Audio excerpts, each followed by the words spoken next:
ñu ngi leen di jaajëfal yéen ñi di seetaan Pexxe TV di jaajëfal ñi nga xamante ni émission bi passé gis nañ seeni commentaire te gis nañ tamit li nga xamante ne ni wax nañ ko si biir émission bi ak thème bi nga xamante ni moom lañ développé temps yi passé tey nag ñu indi benn thème bu am solo. parce que dañuy faral di wax benn affaire que Sénégal fii nii dafa nekk benn réew bi nga xamante ni football doxu fi football nekk fii li nga xamante ni nii bon day avancé. donc balaa may gën a xuusaat feneen ak feneen rek damay bàyyi tey ma xool fa laa war a mën a tàmbalee. temps yi passé temps yëpp damay démarrer si Cheikh Fall xam nga rek bokkul temps yëpp si moom laa démarrer si émission yi bu ngeen di xool mais tey moom damay démarrer si li nga xamante ne moom mooy coach grand arbitre mu nuyu mbokk internet Pexxe TV grand arbitre ñu ngi leen di. maa ngi lay fay Gris maa ngi nuyu Cheikh di leen wax déwénit leen di leen wax ñu baal baax di nuyu mbokk internet Pexxe TV yëpp di leen wax déwénit yi ñaan yàlla teewee ko ay déwén yu bëri ñaan yàlla mu nangu ñu suñu koor ñaan yàlla aussi mbas mi fi nekk di coronavirus bi mu jëlee ko fii ba nit ñi mën a delluwaat seen activité di ñaan yàlla comme ni ñu koy waxee rek émission bii ñu dëgmal yàlla defal ñu ci tawféex ba ñu mën ko commencé ci bisimilah rahmaani rahim jeexal ko ci alhamdulilah alamin ñu jëlee ci xam-xam yoo xamante ni bii wax ci wax yoo xamante ni bii aussi mu ñu am dara lu ñuy rëcc suñ ci bare. waaw su ko defee damay su ma jugee foofu damay dem si ki nga xamante ne moom mooy Cheikh Fall ñu ngi leen di bàyyi di la bàyyi kàddu gi ak mbokk internet Pexxe TV. Gris maa ngi lay nuyu bu baax di nuyu mbokk internet yi itam di nuyu àdduna bi yëpp parce que émission bi passé itam fu nekk nit woo nañu fa itam rafetlu ko bu baax a baax di nuyu coach bu baax a baax di nuyu technicien bi di nuyu également képp koo xamante ne rek yaa ngi scotché sur Pexxe TV donc ni ko coach waxee rek ñu jógee ci Korité di profité di baal ñëpp àq di baal ñëpp àq di ñaan yàlla ñu yàlla boole baal. amiin amiin yàlla teggal ñu fi mbas mi nga xamante ne moo dugg ci àdduna bi ba ñu mën a reprendre suñu activité. amiin waay jaajëf sama gars yi dégg ngeen nuyoo yu am solo yi nga xamante ni sama ñaari collaborateurs yi laa ko mën a tuddee ñoom naa lay àndal di liggéeyal si émission bi nga xamante ne moom mooy Coup de Sifflet di nekk émission bi nga xamante ne nii tamit dafa jóg pour taxaw li nga xamante ne moom mooy maanaam sport fii si Sénégal donc balaa may gën a dugaat feneen Cheikh Fall xam naa bii si yow laa njëkkee bon da ngay dégg comme thème bi li ñu wax da ngay dégg fii Sénégal yu bëri di wax naan football fii si Sénégal du dem maanaam du dem fenn affaire yooyu ba ñuy nekk xale ba léegi ñu ngi dégg wax jooju léegi wax jooju lan moo si nekk sa jàngat wax jooju noonu bon est-ce que am na wala amul. bon je crois que thème yi ñu fi waxtaanee yi passé yëpp ça a été des thèmes yoo xam ne dafa mën solo mais tey damaa di thème boo xam ne dafa pertinent trop un thème très percutant parce que itam da ngay poser une interrogation par rapport au football sénégalais mi ngi dox wala football bi doxul. ni nga ko déggee itam noonu la ko coach déggee noonu laa koy déggee itam depuis belle lurette donc liñ ci mën a jàngat rek mooy football moom pour mu dox itam dafa am benn ensemble de choses yoo xam il faut ñu remplir c'est-à-dire tey fii ñu mën a nekk nii ci année 2020 boo taxawoon ne football sénégalais doxul nit ñi dañuy jàpp ne peut-être paradoxe nga def wala da ngay ñëw peut-être pour critiquer parce que en terme de résultat bu ñu waxalee yàlla rek en terme de résultat football bi mu ngi dox ay jéego mais est-ce que résultat kese mooy football. point d'interrogation donc football Sénégal itam pourquoi ñu bëri itam jàpp doxuñu mooy fii équipe nationale toll mu nekk la première nation ci football ci Afrique depuis presque bientôt 1 an 6 mois nekk également ci top 20 mondial depuis bientôt presque une année suñu petite catégorie commencé def ay merveilles def ay résultats malgré loolu yëpp nit ñi taxaw sañaat taxaw ne football bi doxul parce que xëy na ñoom am na fu ñu ko teg. d'abord dama koy njëkkee ci côté infrastructure dañoo manqué stade non seulement dañoo manqué stade mais dañoo manqué stade yoo xam dafa dëppook norme ci majorité stade yi nga xamante ne ci la ñuy fréquenté lii am ci tubaab bi bokk xaaj ba xaajaat ba donc amu fi donc nu manque d'infrastructure benn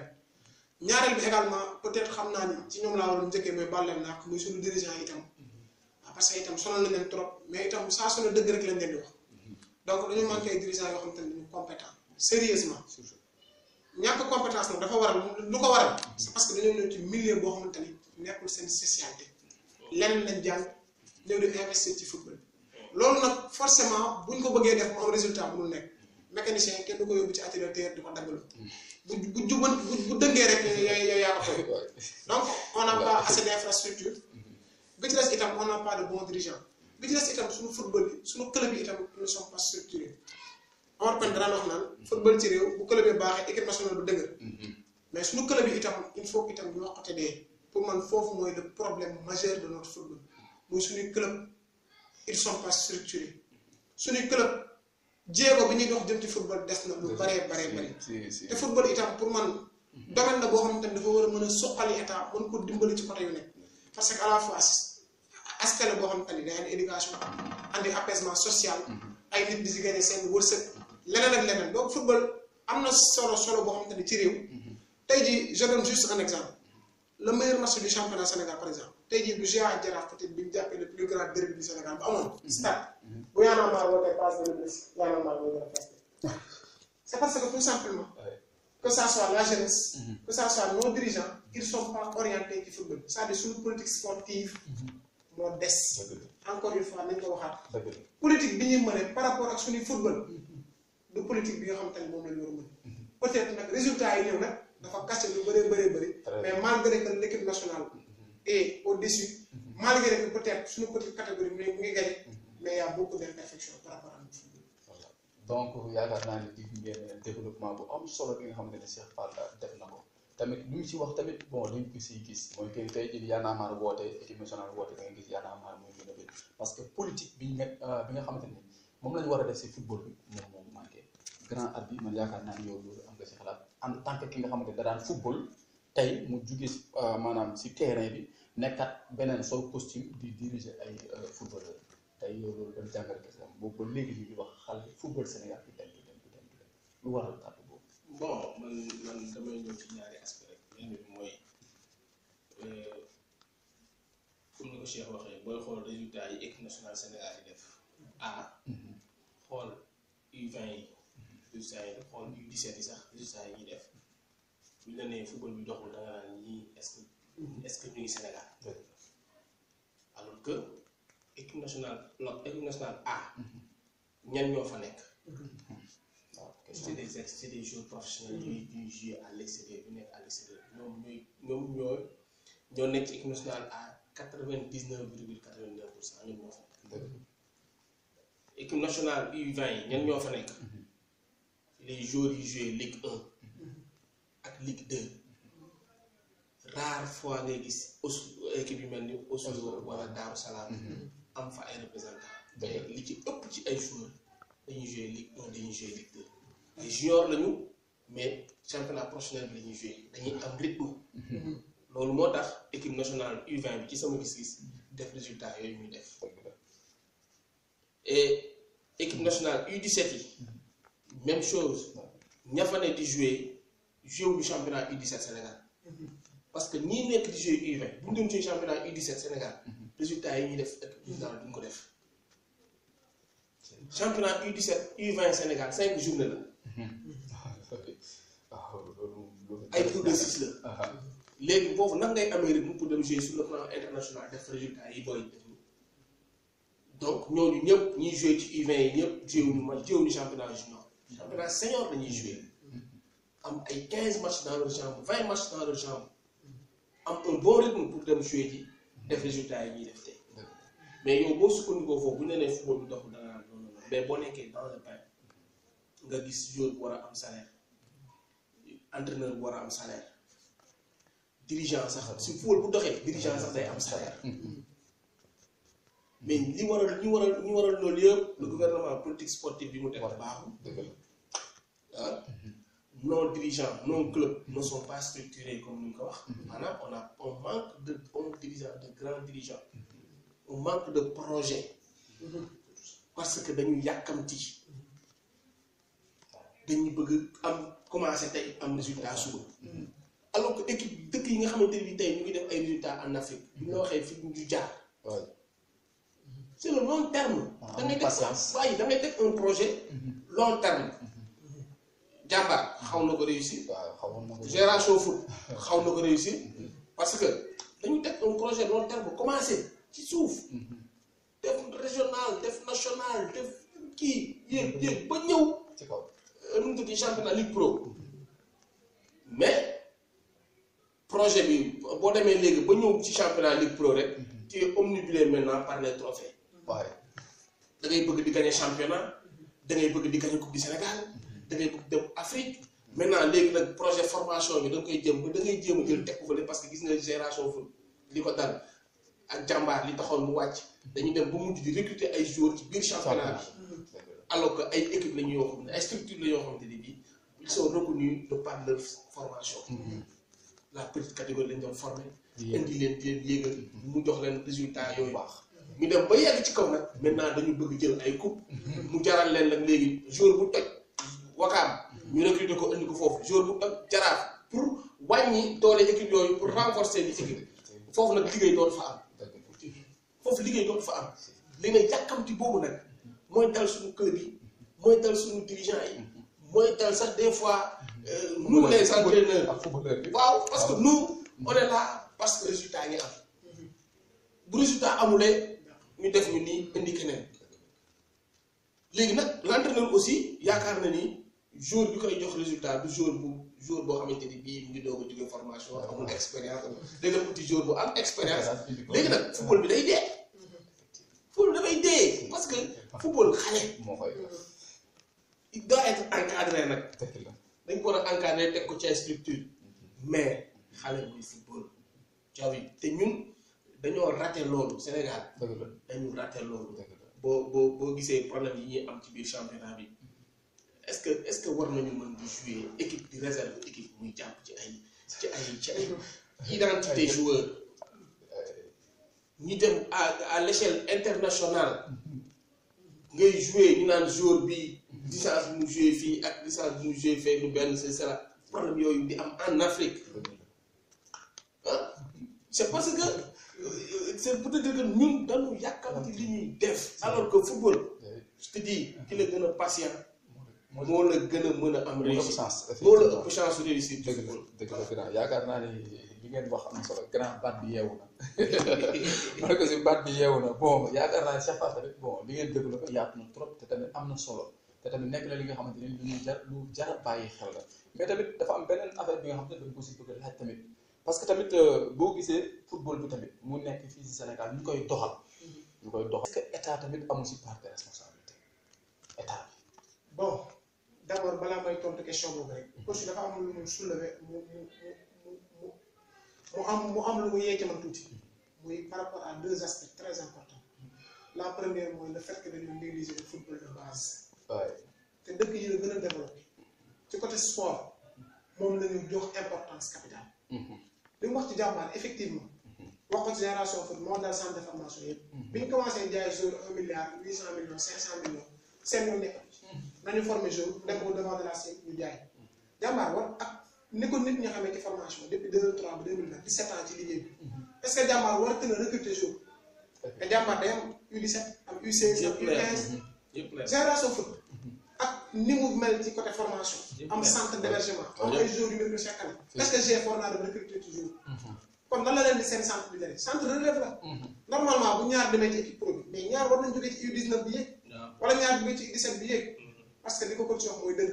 mais ma rappelé que ni U17 ak U19 dafay permettre club mu mën a assurer relève mais normalement bu ñu ko tegoon ci yoon les joueurs juniors bu ñu jouer championnat junior bu régulier pendant 2 saisons ñoom ñoo war a yéeg dem jouer Ligue 1 war a dem jouer Ligue 2 donc pour revenir à ta question bu duma ne état am na ci responsable wala amu ci responsable mais dama naan responsabilité bi yëpp ci état mooy facteur de régulation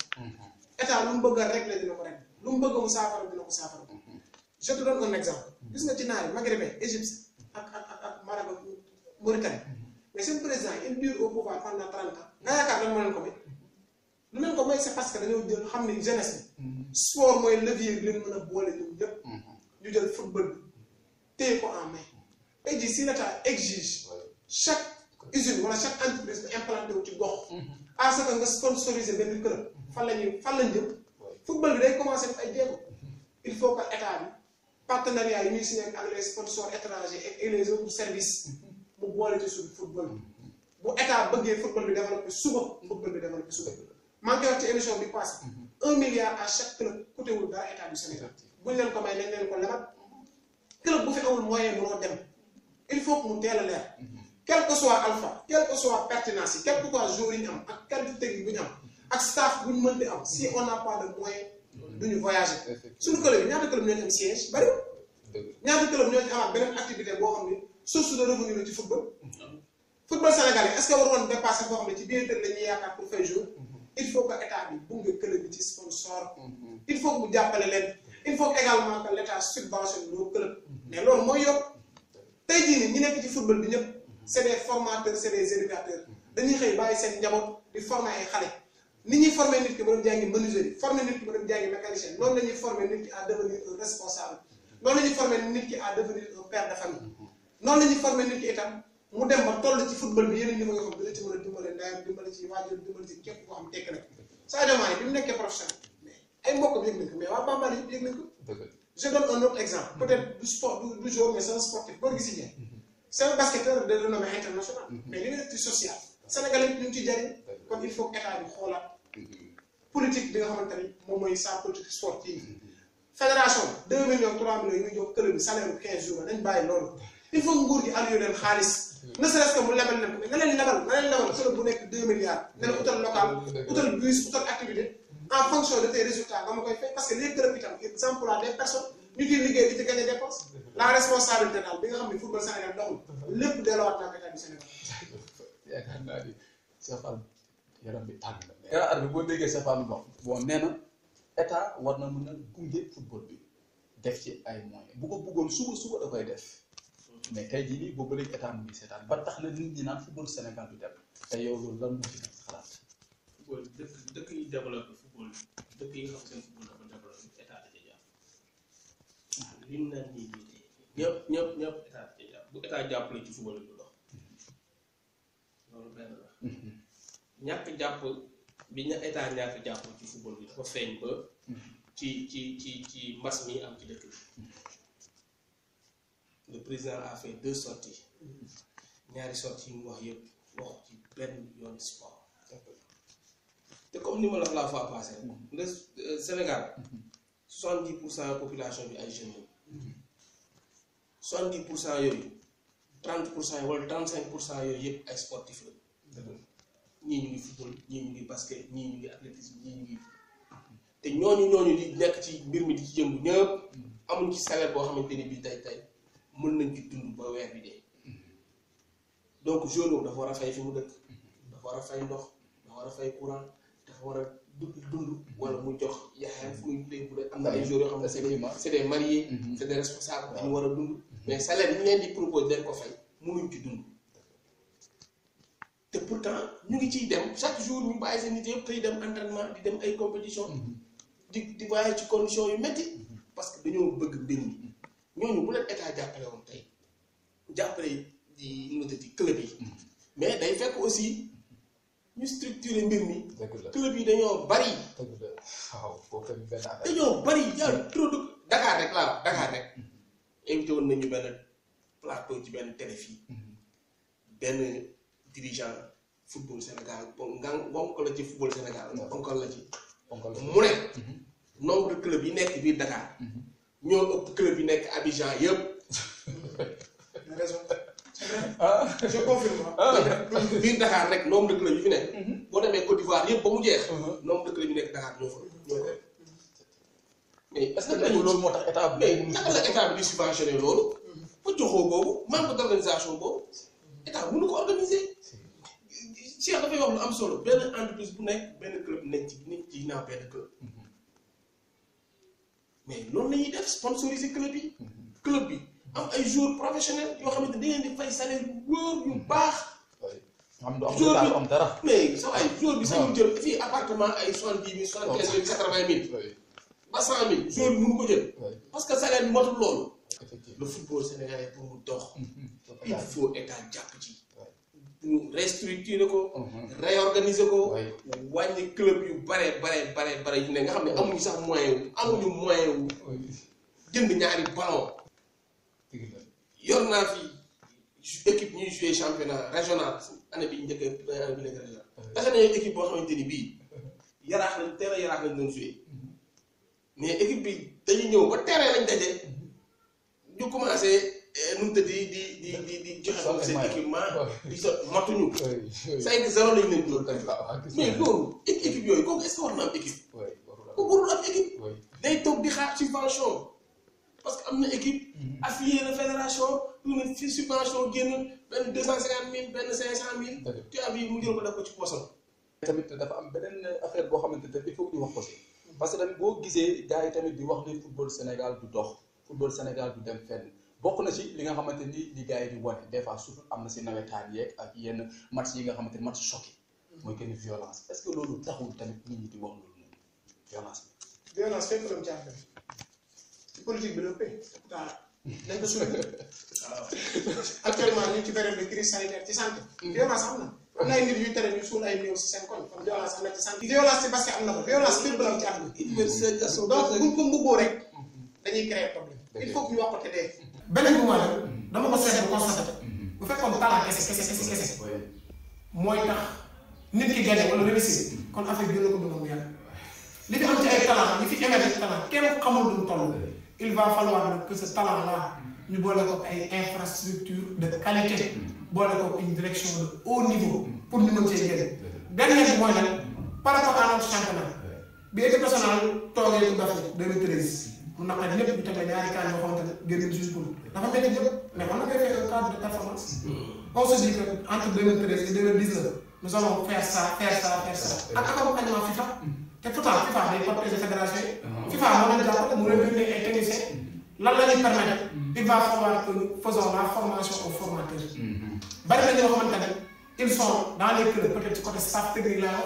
wax wala également ci côté dirigeant ils ne maîtrisent pas ce qu'ils font am na ci entraîneur am na ci président club bi am na ci li nga xam ne c'est les staff technique totalement daf cee bari donc pour revenir attaquer si violence mënul ñàkk ci championnat il faut que ñu wax ko nii mais championnat Sénégal ku waxal yàlla rek depuis 3 ans wala 4 ans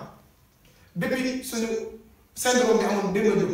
depuis loolu ba léegi bu ñu waxalee dëgg te yàlla tax Casa Sport AS Pikine lañu fi gis ak violence ñaata match ñoo fi déglu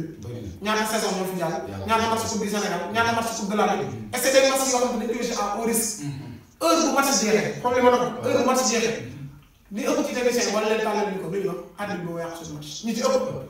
te pourtant c'est côté dañoo calme sax li wuñu xeex kaas xuloowuñu ils vont juste le relater vers la presse mais violence moom bu ñu waxalee yàlla bu ñu ko mbugoo violence am na football Sénégal yow ki nekk si terrain bi tey jii bu nit ñi di wax violence bi moo tax ñu naan football Sénégal di dem te yow lan moo si nekk sa kàddu yow. non violence amul ci football bi waaw bu amoon dañ koy wax ni violence amul parce que loolu ñuy tuddee violence loolu du violence. mënut a ñàkk mënul ñàkk la ñun dem nañu jouer Teungueth FC Coupe du Sénégal dañu jàpp ni foofu club Ligue 1 la Ligue Pro la ñun ñu nekk club 4e division loolu ngi national 2 ñu dem fa dafa jouer quart de finale mais on nous a violenté dañu ñëw gaari suñu bus si buntu stade bi avant ñuy dugg ñu dóor ay xeer ci bus bi ñu dugg ci biir stade bi ñu ñëw di tuur saw ci kaw kii bi. est-ce que nekkul ay stratégie pour. waaw pour déstabiliser la ñu dugg ci biir stade parce que nee nañu booy dañoo mën a football boo leen bàyyi ak seen tey bakkan il faut leur mettre la pression na saf si ñoom ñu dugg fekk public bu hostile public boo xamante ni saa yu saf ba pare weeru koor loolu koor naka ni koor daaw ñëw fekk fa ay ñu jël ay ponkal ay mbër yoo xamante ni saa waay suñu buntu fee sax pour ñu dugg fa. gars yi di caay bi gis ñu ko yor téye ñu foofu ci biir pendant 30 minutes doo ko ubbi suñu vestiaire c'est de bonne guerre. oui. c'est de bonne guerre ñu génn pour échauffé wu ñu teg ñu pression dañuy sànni ay saw ñu def boo échauffé wu sax yow sa xel du dal parce que yaa ngi échauffé wu yaa ngi xool tudd yaa te ay boy laa yor. déconcentré ñu totalement ñu joué ñu gagné ñu 1-0 mais si caay football la bokk fusionné bi match bi ak résultat bi sax j'ai suivi le match c'est oui donc violence bi du moo tax football bi tollu fii maanaam day am sax Europe day am feneen day am quoi leneen moo tax football bi tollu fii mais pas violence dëgg la bon yaakaar naa ne terrain bi ak CFA dañuy dugg feneen fi nga xamante ni loolu dafay maanaam dugg si maanaam parents yi nga xamante ni ñoom ñoo war a autoriser seeni doom pour à ce que ñuy football maanaam football bu ñu ko waxee bas âge moo tax donc tey jii nii parents yi nga xamante ni tey jii ñoom ñoo war a maanaam bàyyi seen doom ñuy football tey ñu leen di tere football ndax li ñuy dégg football Sénégal du dem football Sénégal du dem est-ce que nekkul wax yooyu noonu moo tax maanaam dégg wax yooyu noonu lu ëpp si seen i nopp moo tax ñu interdire seen i doom wala maanaam par ignorance lañ koy waxee. bon mais loolu du football kese du football kese artiste bi muy démarrer on dit comme dem mbër mi koñ bi loolu la ñuy wax peut-être yow mi def sa émission au départ il se disait que du def ñaari émission oui léegi nag nit ñi ñoo war a am fulla am fayda loolu kese la parents yi bu ñu ko wékkee foofu itam am nañ ci droit parce que itam parent bu ci nekk pour yow dès le départ tu penses que sa doom bu jàngul bu tekki d'abord première éducation bu nit ki di subir ci football la daf lay jàngal ay correct loolu lay njëkk a jàngal jour jàngal ay organisé dans ta vie jàngal la heure tëdd football moo la koy jàngal jàngal la heure dem entraînement jàngal la récupération jàngal la comment récupérer après un match jàngal la décrassage donc football première base d'éducation la parce que xale bi ci école football dès le bas âge man je cite toujours mon petit frère exemple la ci man heure bu waree dem entraînement la nan demee mais teel a génne équipement te ordonné boobu du kër ga lañ ko jàngal école football lañ ko jàngal bu football yi ba ñëw day jël daal ñëw weer ko ci naan jël kawasam fóot jël ay maillot fóot weer bu paree passé arrangé waat donc formateur bi déjà mu ngi koy éduquer di ko yar di ko jàngal ba pare di ko menacer ne say note wàccee su paree seen match yoo bokk wala quelque chose comme ça donc parents yi ku ci am sa doom itam bu bëgg daal accompagner ko rek pour football tout temps nag nga veille à ce que jàng ma am na solo grand arbitre tey jii boo déggee tey jii nii ñuy wax loolu noonu maanaam parents yi di tere seen doom yi football parce que dañ naan football amul njëriñ parce que li grand arbitre dañ koy wax te tey sa fal parce que fii football Sénégal da ngay gis yeeg 5 ans 10 ans doo si gis kenn koo xamante ne tabax na si kër wala am na si dara mais da ngay gis benn boy boo xamante ne tey jii dafa dugg si aar wala dugg feneen 1 an 2 ans 3 ans tekki si am si alal leneen nekk si leneen ak leneen mais football bi da nga siy nekk boobu ba léegi man gisuguma si ku nekk si Sénégal fii nu mu si juddoo ba nu mu si nekkee mag tekki si tabax si kër fii nekk fii nii si Sénégal dañuy génn à l'extérieur rek est-ce que nekkul wax yooyu noonu moo tax tey jii ñu ne football Sénégal amul njariñ nañ ko bàyyi interdire ko seen doom wala ñoom dañoo xamul lan mooy njariñ bi nekk si football. waaw dañoo xamul benn ñaareel ba mooy bu ñuy wax dañuy bàyyi booy ñu joué fii Sénégal ñuy wax parce que bu dee Sénégal rek li ma la wax sànq rek mooy amuñu salaire boo xamante ni mën nañ ci fay sax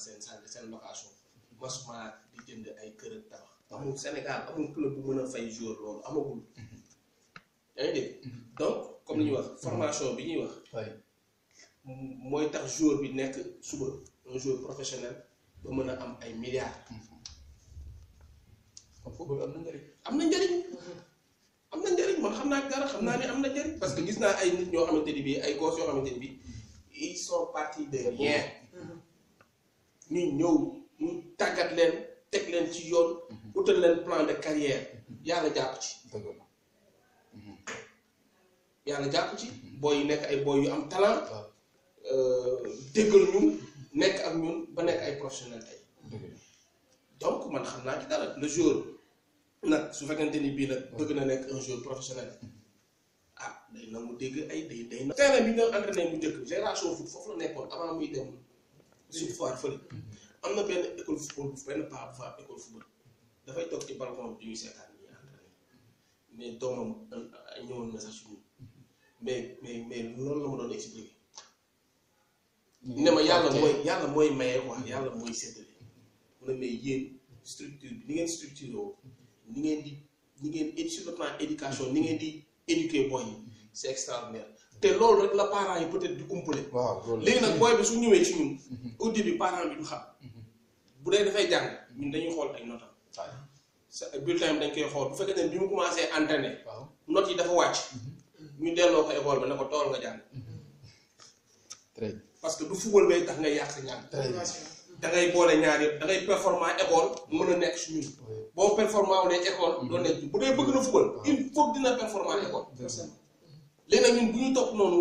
joueur bi utal ko plan de carrière parent bi du ci jàpp ba dégg ni doom ji sélectionné nañ ko équipe nationale xam nga loolu buntu booy bi di xuus waaw des fois passe pour booy bi ñëw entraînement sax problème la dal problème la ñun ñooy ñafe yooyu yëpp di ko léegi booy bi amee sélection équipe nationale bon bu dee ko na c'est un professionnel maintenant commencé nañ ko wax ci télé bi commencé nañ ko tudd sa doom mu ngi joué am na si maire boo xamante ni moom yëgul sax ni doomam mu ngi joué équipe nationale yëgul sax ni convoqué nañ ko après nit ñee koy fekk fu mu toog di jaay ne ko mais maire yow sa doom mu ngi toj télé bi di mooy joué fii dugg na fi génn bi maire bi ne man lu ma ci xam kooku boo demee di ko wax football nga yow dimbali mooy ndax xamul wallaay alors que nii mën nga ko jàllale alors que le football dafa baax le football facteur de développement la le football ay nit a ngi ci départ ci dara tey ñu nekk ci ay milliardaires ñi ci nekk ay milliardaires yëpp mu duñu ay fils à papa. bi ñuy ñëw di football si. oui saa waay dërëm yow ñu ko. wallaahi day xoolal.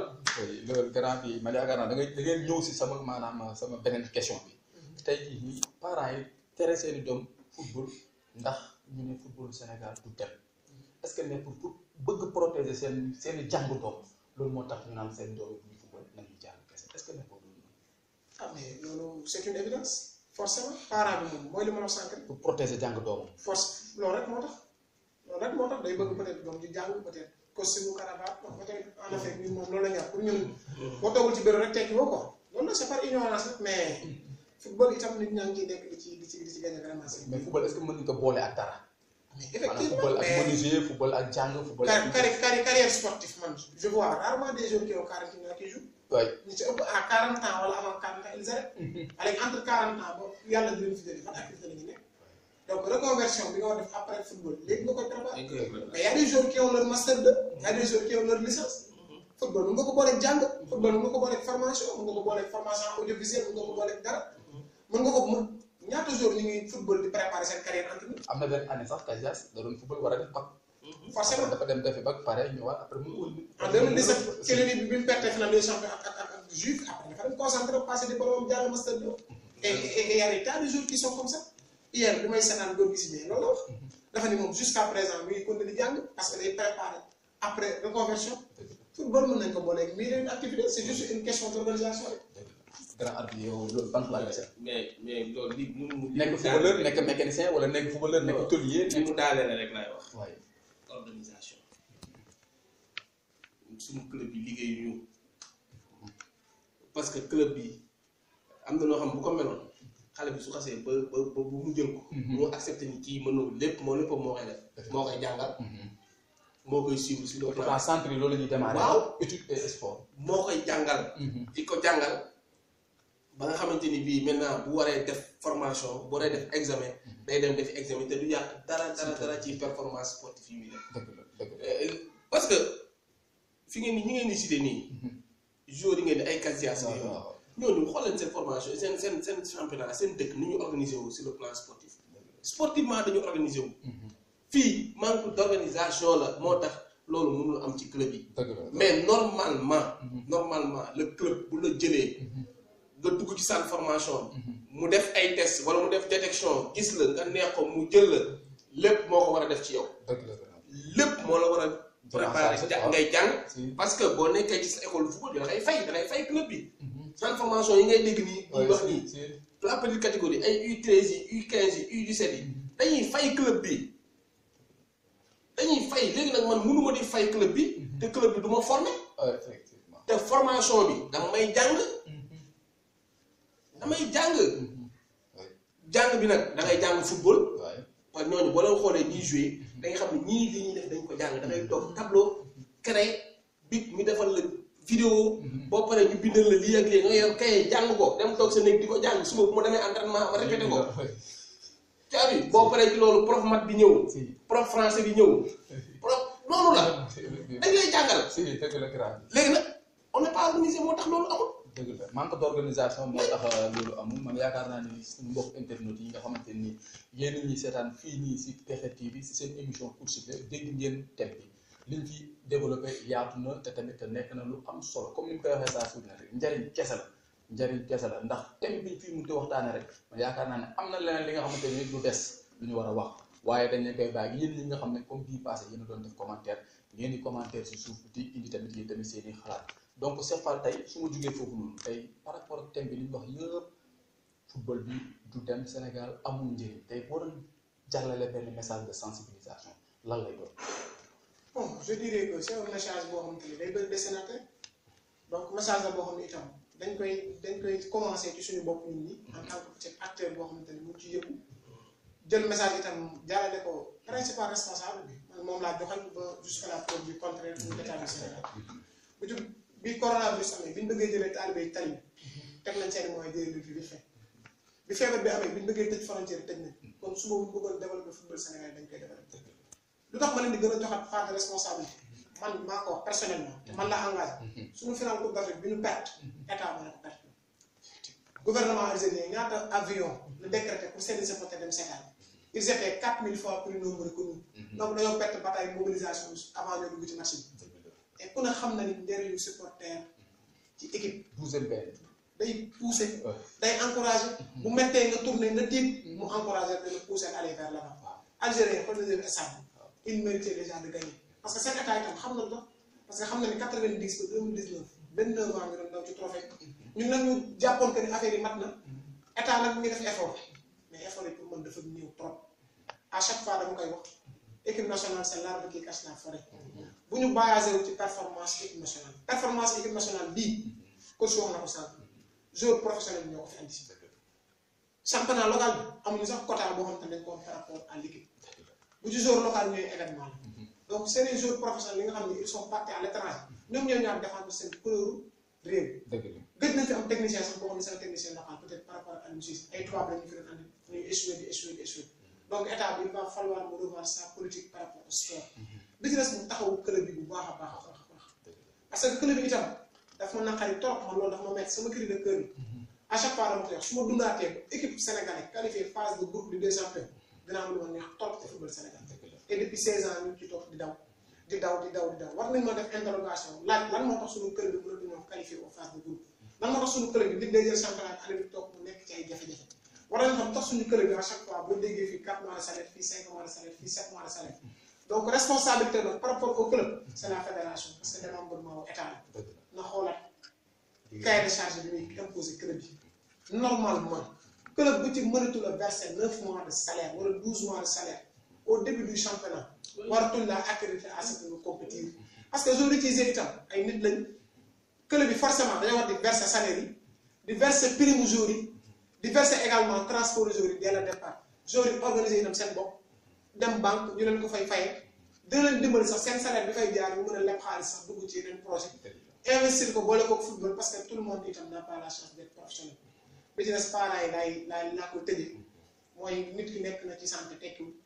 nit nekk ci alxuraan mokkul nit nekk ci éducation tekkiwul nit jàngale fi tamit ba am ay diplôme tey xëyul gontul ci leneen la yëngu mën nga entraîné wu da ngay sabablu rek mais forcément yàlla bu fekkee dafa tracé ci football ala kulli xaal day ñëw bu ko fa tracé wul nag yàlla am na beneen yàq bu dul jéeg. dëgg la yaakaar naa ne am na solo trop donc tey grand bi lan mooy nekk sa message de sensibilisation par rapport ak thème bi tey. bon man sama message de sensibilisation damay ñëw ci benn aspect ñaari aspect xam ni yàlla daf ñu def ñun ñu nekk ay nit ñoo xamante ni bii ci football la ñuy yëngu suñu lépp ci football lañ ko def donc xam nañ ci dara mën nañ ci wax gis nañ ci ay nit ñoo xamante ni bii dañoo ñëw tekk ci gis nañ ci ay nit ñoo xamante ni amoon nañu yaakaar lool ci ñoom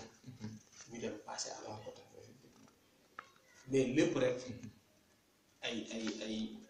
ay pàcc la yoo xamante ni bii il faut que lépp nekk en symbiose lépp daje pour que nit mën a dem donc l'État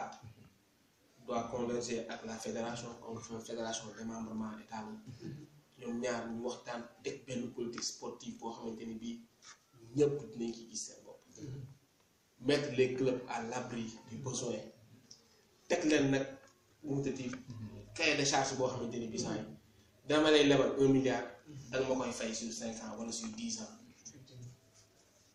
équipe boo lebal club boo lebal 1 milliard dina jënd bus boppam dina am fexe am localu boppam dina fexe am ay oto yoo xamante ni bii dañ koy daw di ko verser ñoo xam daal da ngay defar seen projet ba nga xamante ni dañuy indépendant dinañu fay état bi léegi ñoom dootuñu am problème salaire dootuñu am problème terrain bu ñuy entraîner dootuñu am problème joueur parce que le joueur sénégalais il est talentueux forcément il est talentueux xoolal équipe yi def différence ci championnat bi condition mooy tax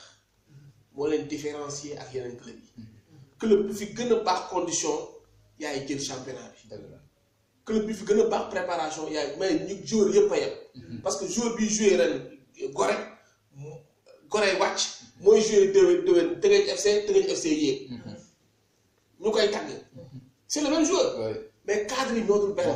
da ngay gis ñii c'est des professionnels ñu ngi jéem a nekk professionnel di jéem a mettre les joueurs dans de bonnes conditions seen salaire du tardé jox leen di leen entraîner terrain bu baax sur le plan professionnel daal voilà conditions yu baax lañ nekk nga si même championnat bi nga dem ci équipe boo xamante ni bii yéen a tolloo championnat yéen a tolloo niveau il a des problèmes pour se déplacer il a des problèmes pour payer ses salaires il a des problèmes mais joueurs yooyu seen xel nekku ci li ñuy def staff boobu di travailler ak joueurs yooyu il a des problèmes parce que gisul ay joueurs am sentirul ay joueurs am moom ci waxam sentirul moom parce que am na arriéré salaire bu ñu ko fayagul c'est psychologique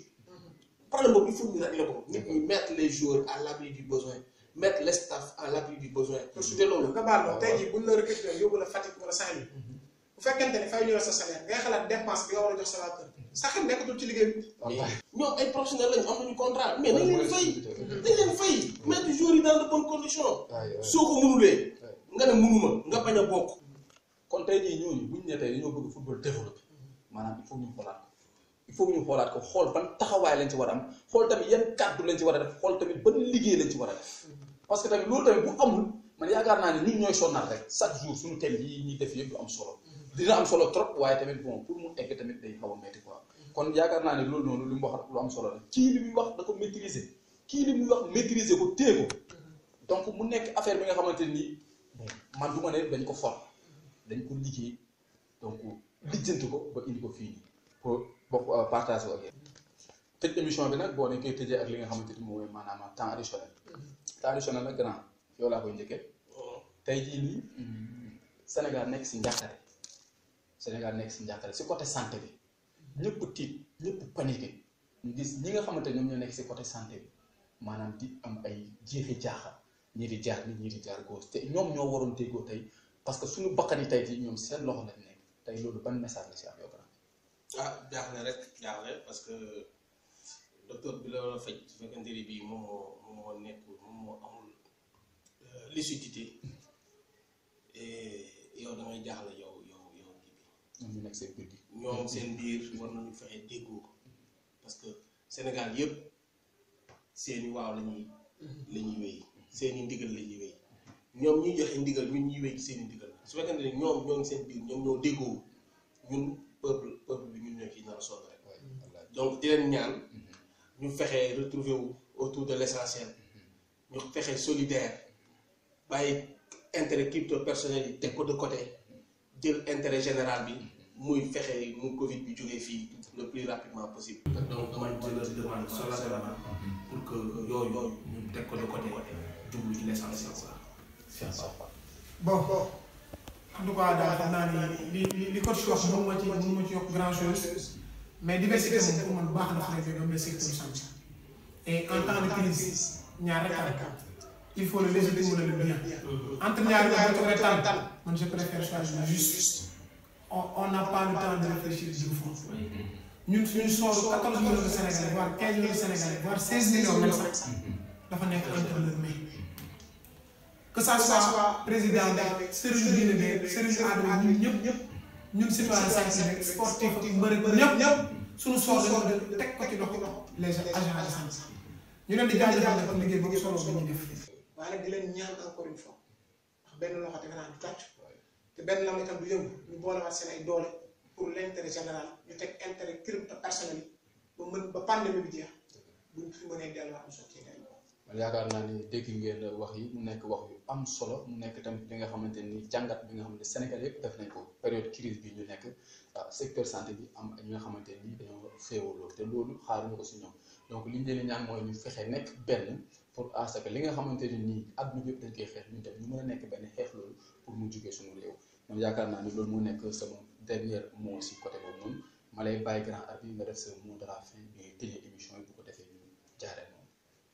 bon di la gërëm yow di la sant ci possibilité bi ñuy jox tout le temps pour ñu wax suñu xalaat gërëm Cheikh gërëm waa Pexxe TV yëpp suñu mbokk internet yëpp di leen wax ni lu fi jóg ci yàlla la lu fi dëng aussi ci ñun la rek ci matati doomu aadama bu ñu sañoon moom lépp lu fi wax rek voilà li ma leen waxoon la fois passée rek laa leen waxaat na ci nit ñi jàpp léegi nit ñi jàpp te xam ni buñ ci jàppulee du dem on est en train de faire notre bonhomme de chemin on a besoin du soutien on a besoin d'être sponsorisé. Voilà pour que émission bi di dem. donc nit ñi war nañu mën a jàpp ci lii. pour que émission parce que ñun li ñuy def nii bénévolat la. bénévolat la dañuy jéem a fexe mu indi suñu pierre à l'édifice pour que mbir mi dox. waaw xëy na nag niñ koy defee am na ñu mu neex comme am na ñu mu neexul mais ñi nga xamante ni bi ñoom la mbir mi neex ñooñu laay waxal di jéem a fexe ñun aussi di defee noo xamante ni bii ñi mu neexul sax dina leen mës a neex voilà mais aujourd'hui on a un public qui est là qui nous écoute tout le temps mu ñuy gis di def ay commentaires ñooñu lañuy ñaan ñu jàpp ci mbir mi xam ni on est là pour vous voilà et je vous remercie à la prochaine. bon dina jaajëfal bu baax a baax di wax ni émission yi moom dafa mel ni dañu dégg bi ñu ci duggee parce que information laa lay jox. jour yi ñu ngi syndicat donc te fii lañ ko waxtaanee. donc jour yi ils sont en train d'organiser avec le doyen Lamine Mboup. entraîneur yi am nañu syndicat. déjà démb moom foofu laa demoon tey ñoom kon dafa mel ne ñoo dégg sa part. il paraît que parce que jour yi moom ils sont en train d'organiser. vraiment pour taxawal lu mel noonu. et puis gis nañ ci jour yoo xamante ne ñu bëree bëri la yoo xamante ni gis nañ écho boobu noonu def nañ ko écho bu favorable. bi ci des mooy li may wax rek. keroog benn président club bu may sànni xeer bi ma ko yónnee émission mu seetaan li ma ko tontoo rek laay waxaat. mooy li Socrate waxoon plateau rek. plateau mais cher mais la vérité mais plus cher. dëgg ñu fi tax a toog. par rapport la wuñu. kon su acteur la bu nekkee acteur di wax lii ci football bi dina am ñu ko considérer de défaillant mais moom il préfère dire la vérité bu tëddee nelaw. man je préfère dire les choses telles que je les vois. yokkuma wàññiwuma et je défie quiconque. lépp lu ma fi joxe ci information. c'est des choses yoo xam ne c'est vraiment palpable lu ma dund la lu ma fekkal coach lu muy dund au fil des jours kenn gënu koo yey pour wax ci football sénégalais parce que coach la à part entière nekk ci club bi nga xamante ni c'est l'un des clubs yi gën a jox football sénégalais satisfaction te moom clubam du ma ne amul problème mais mu bokk na ci club bi gën a néew problème kon suy wax nii rek parce que il maîtrise ce qu'il dit donc di joxal lépp dox daje semaine prochaine lu ci dëng itam di baal ni ko lu ci jub également ñu xam ne nii la ko yàlla bëgg yoon di baal wax ko ñëpp salaamaaleykum. donc di jaajëfal ñi nga xamante ni ñoom ñooy commenté si Pexxe TV si émission Coup de Sifflet di jaajëfal ñi nga xamante ni tamit ñoom ñooy équipe bu Pexxe TV yëpp muy bindkat bi technicien bi ak ki nga xamante ne nii day présenté plateau ak ñi nga xamante ni tamit ñu ngi si terrain bi di yore wàllum logistique beeg ak yeneen donc di leen jox dig daje ba beneen yoon.